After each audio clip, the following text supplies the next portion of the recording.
할렐루야. 우리 주위 분들과 인사 나눌까요? 샬롬, 샬롬, 샬롬. 네, 오늘 본문은 다니엘서의 마지막 장인 12장 말씀인데요. 다니엘서는 크게 둘로 나누어집니다. 1장부터 6장까지는 다니엘과 그 세 친구 사드락과 메삭과 아벳느고에 관한 이야기이고, 7장부터 12장은 다니엘이 본 미래에 대한 그 환상으로 기록되어져 있습니다. 다니엘은 세 번의 환상을 보게 되는데요. 오늘 본문 말씀은 10장에서 12장까지의 다니엘의 세 번째 환상, 그 마지막 부분을 말씀을 하고 있습니다. 그리고 지금까지 나왔던 모든 왕국들과 왕들이 다 나오고, 또 마지막에는 북쪽의 왕이까지 이르게 됩니다. 이 왕은 예루살렘을 침략하고 성전에 우상을 세우고 또 하나님보다도 자신을 높이게 될 것임을 보입니다. 그러나 이 왕은 갑자기 멸망을 하게 된다라고 기록이 되어 있습니다. 이 북쪽 왕을 두고서 신학자들은 여러 해석들이 나타나는데요.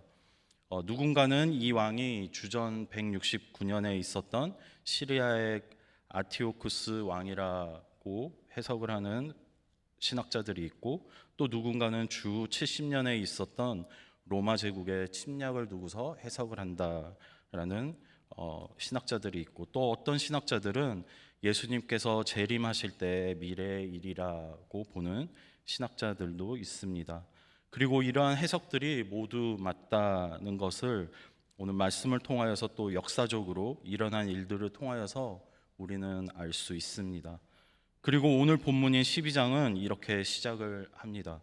1절, 그때 내 민족을 호위하는 큰 군주 미가엘이 일어날 것이요. 이 말씀은 가깝게는 시리아의 아티오쿠스 왕의 핍박으로부터 하나님께서 천사장 미가엘을 통하여서 유대인들을 지키게 하신다라는 말씀입니다. 유대인들이 순환 중에 그 구원을 받게 하신다라는 말씀인데요. 당시에 하나님의 백성이었던 유대인들이 구원을 받는다는 그 말씀은 그들이 침략을 당하게 되는 그 순환 중에서 그저 육체가 구원을 받는 것을 넘어서 영생을 얻게 될 것이다 라는 말씀입니다. 그러므로 이 말씀은 멀게는 미래에 예수님의 그 재림이 있는 그 끝날에 결국 하나님의 자녀들은 모두 구원, 영생을 받게 된다라는 말씀입니다. 그리고 1절, 그때 내 백성 중 책에 기록된 모든 자가 구원을 받을 것이라. 이 책은 무엇인가요? 바로 생명책입니다. 출애굽기 32장 33절 말씀인데요. 여호와께서 모세에게 이르시되 누구든지 내게 범죄하면 내가 내 책에서 그를 지워버리리라. 이 생명책에 이름이 기록된 모든 자는 구원, 즉 영생을 얻게 된다 말씀하십니다. 그렇다면 이 생명책에 이름이 기록되어지는 사람은 어떠한 사람인지 오늘 본문 말씀을 통하여서 함께 살펴보고자 합니다. 첫 번째, 땅의 티끌 가운데에서 자는 자입니다. 본문 2절에서 땅의 티끌 가운데에서 자는 자 중에서 많은 사람이 깨어나 영생을 받는 자도 있겠고 수치를 당하여서 영원히 부끄러움을 당할 자도 있을 것이며 라 말씀을 하십니다. 땅의 티끌 가운데에서 자는 자 중에서 많은 사람이 깨어날 것이라 말씀하고 있는데요. 땅의 티끌 가운데에서 자는 자는 가까이는 아티오쿠스 왕의 침략 때에 하나님을 위하여 죽은 자들이, 또 멀게는 예수님을 구주로 영접한 모든 하나님의 백성, 하나님의 자녀들의 죽음 이후 그들의 육체가 땅의 티끌로 돌아가게 되는 것을 자는 자라고 말씀하고 있습니다. 여러분, 우리는 하나님께서 하나님의 형상으로 지음받은 자인 줄 믿습니다. 창세기 1장 27절 말씀, 하나님이 자기 형상 곧 하나님의 형상대로 사람을 창조하시되 남자와 여자를 창조하시고, 창세기 2장 7절 말씀, 여호와 하나님이 땅의 흙으로 사람을 지으시고 생기를 그 코에 불어넣으시니 사람이 생명이 되니라.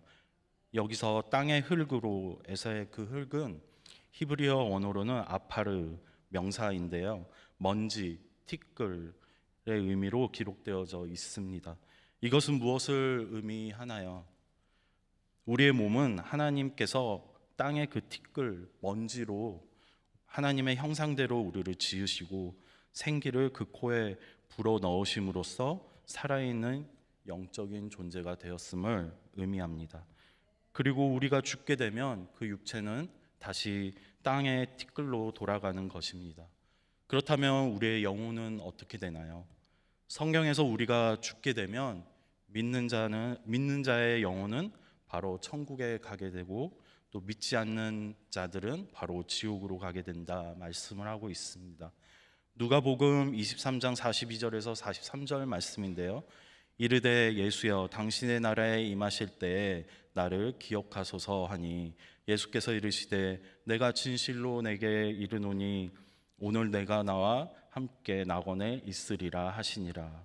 이렇듯 강도가 죽기 바로 전에 예수님에게 당신의 나라에 임하실 때에 나를 기억하소서라고 말을 하니 예수님께서 오늘 내가 나와 함께 낙원에 있으리라 말씀하십니다. 그리고 누가복음 16장 22절 24절 말씀인데요.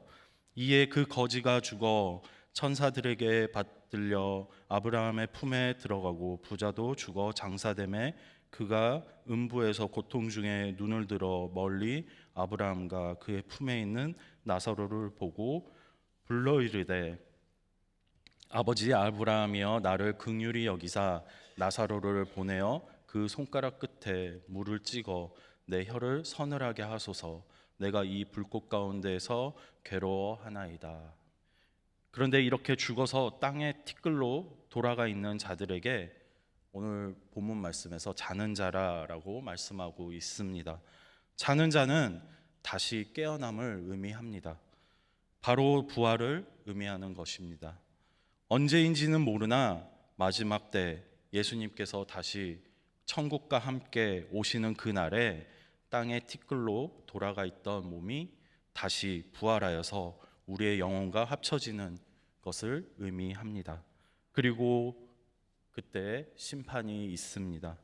예수님을 구주로 영접한 자는 부활된 몸으로 천국에 들어가 영생을 살게 되고 믿지 아니한 자들은 영원한 형벌, 지옥에 떨어지게 됩니다. 그러면 예수님이 다시 오실 때 그때 살아있는 사람들은 어떻게 되는 것일까요? 고린도전서 15장 53절 말씀인데요. 이 썩을 것이 반드시 썩지 아니할 것을 입겠고 이 죽을 것이 죽지 아니함을 입으리로다. 그래서 이 살아있는 이 몸은 썩지 아니하고 또 죽지 아니하는 그 상태, 즉 살아있는 상태에서 썩지 않고 죽지 않는 몸으로 변한다 말씀을 하십니다. 예수님께서 재림하실 때에는 그때 심판이 있고 또 아니한 자들, 믿지 아니한 자들은 영원한 지옥에서 형벌이 있다 말씀하시는데요. 오늘 본문에서도 이와 같은 말씀을 하고 계십니다. 두 번째, 수치를 당하여서 영원히 부끄러움을 당할 자입니다. 다시 본문 2절 말씀인데요. 땅의 티끌 가운데에서 자는 자 중에서 많은 사람이 깨어나 영생을 받는 자도 있겠고 수치를 당하여서 영원히 부끄러움을 당할 자도 있을 것이며, 수치를 당하여서 영원히 부끄러움을 당할 자가 있을 것이다 말씀하십니다. 바로 이들은 구원받지 못함을 예언하고 있습니다. 그리고 이들이 받는 그 형벌에 대하여서 성경은 이렇게 말씀하고 있습니다. 이사야서 66장 24절 말씀인데요. 그들이 나가서 내게 패역한 자들의 시체들을 볼 것이라. 그 벌레가 죽지 아니하며 그 불이 꺼지지 아니하며 모든 혈육에게 가증함이 되리라. 오늘 본문에서도 10절 말씀에 이런 예수님을 구주로 받아들이지 않고 또 죄에 대해 회개가 없는 사람을 악한 사람이라 부르고 있습니다. 악한 사람은 악을 행하리니 악한 자는 아무것도 깨닫지 못하되 말씀합니다. 아무것도 깨닫지 못하되, 왜 깨닫지 못하는 것일까요? 바로 그 믿음을 선물로 받지 못하였기 때문입니다. 그 믿음이 없기에 깨달음이 없습니다. 오직 지혜 있는 자는 깨달으리라 말씀하십니다. 그러므로 깨닫지 못하는 사람은 지혜가 없는 사람인 것입니다. 지혜는 어디로부터 오나요? 성경 잠언에서 9장 10절, 잠언 9장 10절에서 여호와를 경외하는 것이 지혜의 근본이요 거룩하신 자를 아는 것이 명철이니라. 아멘. 바로 여호와 하나님을 경외하는 것이 지혜의 근본이라 말씀하십니다.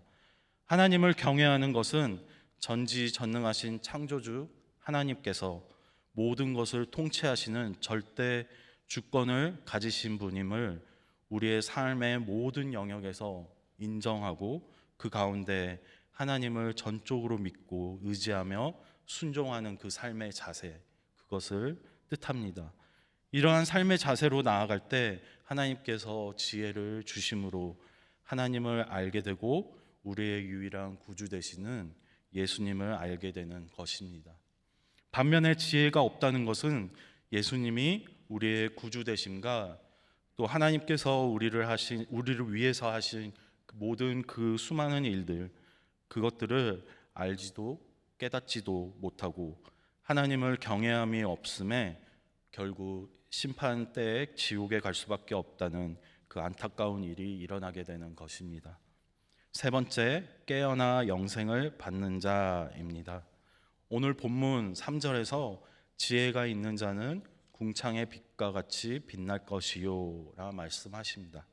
바로 지혜 있는 자, 곧 하나님을 경외하는 자, 그리하여 하나님의 말씀을 깨달음으로 하나님이 누구신지, 예수님은 누구이신지, 성령님은 또한 어떠한 일을 하시는 분이신지 이것을 알게 되고 믿게 되는 그 지혜가 있는 자, 그러한 자는 궁창의 빛과 같이 빛날 것이라 말씀하십니다. 궁창은 무엇인가요? 하나님께서 세상을 창조하실 때 만드신 것입니다. 창세기 1장 8절 말씀인데요. 하나님이 궁창을 하늘이라 부르시니라. 저녁이 되고 아침이 되니 이는 둘째 날이니라. 창세기 1장 16절에서 17절 말씀.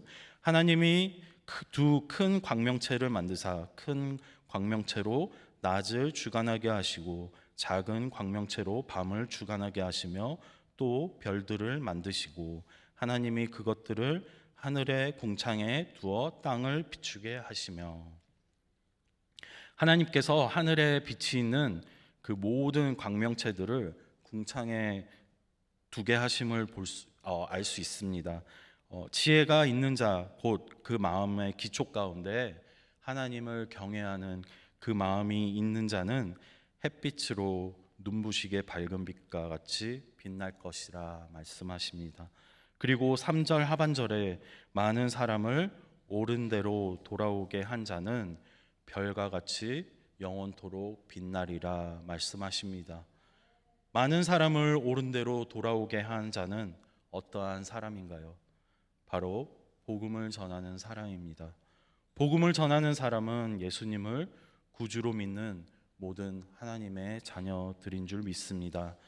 주님의 명령에 따라 순종하여 복음을 전하는 사람들입니다.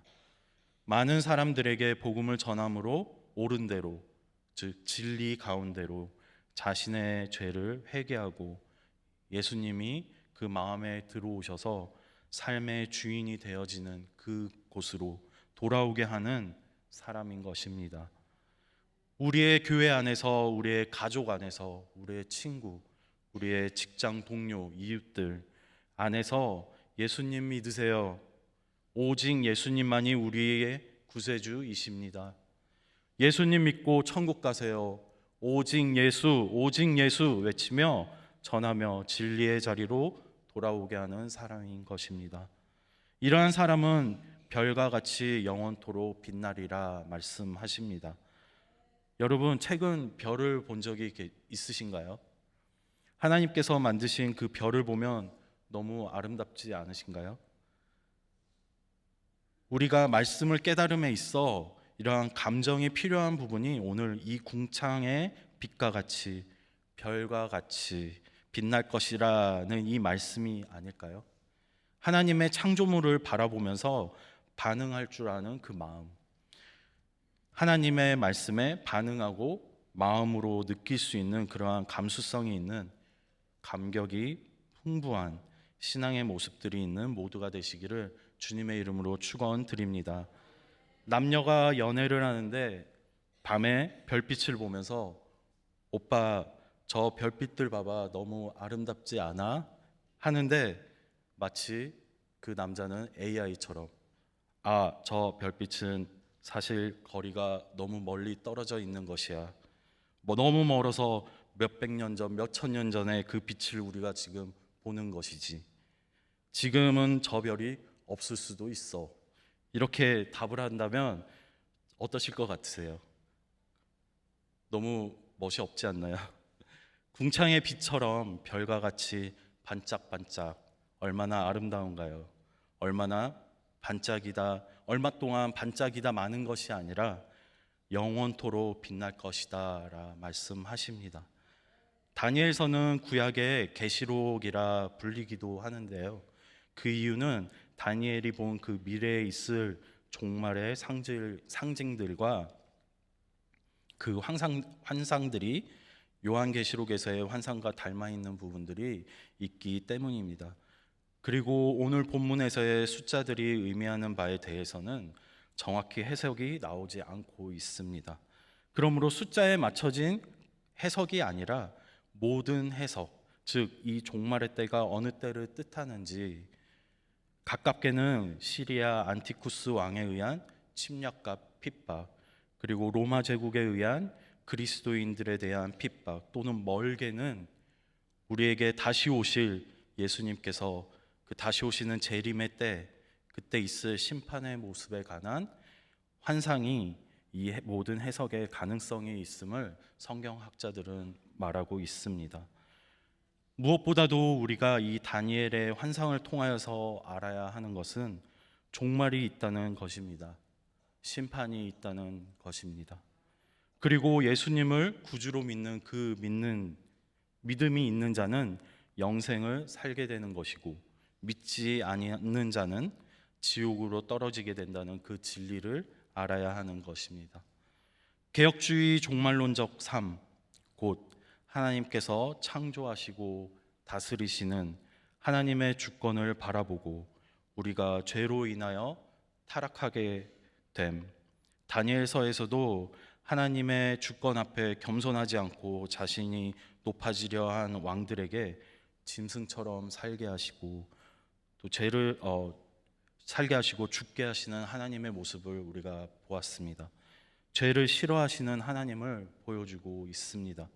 이러한 죄를 교만을 깨닫고 하나님께 회개함으로 하나님의 모든 그 은혜와 주권을 인정하고 예수님을 구주로 영접함으로 구원을 받을 수 있음에 대한 그 확신이 있어야 함을 알려주고 있습니다.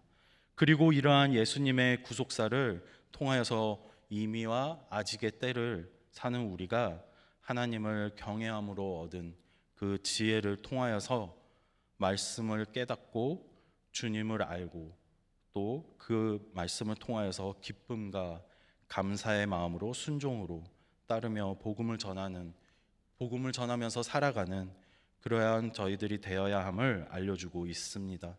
그리고 언젠가는 반드시 예수님께서 다시 오시는 그 재림의 날에 심판이 있고 생명책에 이름이 기록되었기에 영생을 얻고 궁창의 빛과 같이 별과 같이 영원토록 빛나게 될 것임을 믿습니다. 이러한 개혁주의 종말론적 신앙의 삶을 살아가시는, 그리하여 예수님 재림 때에 반짝반짝 영원히 빛나는 저와 여기 모이신 모든 성도님들 되시기를 주님의 이름으로 축원드립니다.